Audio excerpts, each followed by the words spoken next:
पहिले बतिया सुनो ये समझिया अब की नया सा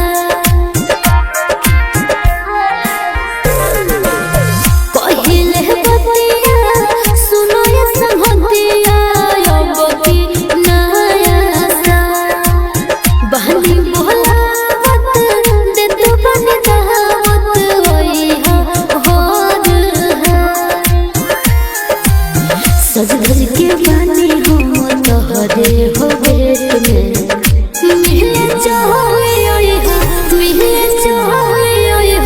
जहन सरसों के खेत में मिले चाहे जहन सरसों के खेत में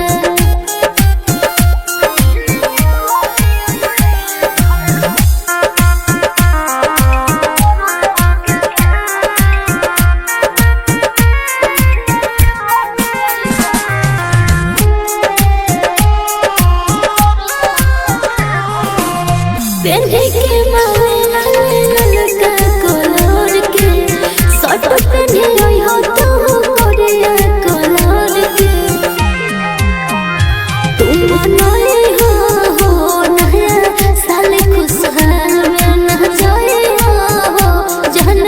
कौनो के जान ढीठे तू आई हो जन रही हो संकेत में मिले चाहे मिले जहन सरसों के खेत में मिले चाहे जहन सरसों के खेत में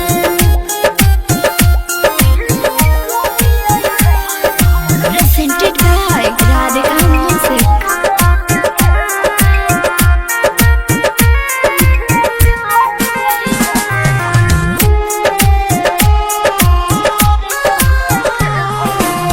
तू ही हम जान धोरा कौन समरिया तू ही बसेला मोरा दिल के भितरिया पहले सबिता हो जन देर न लगई हो जन भलाई हो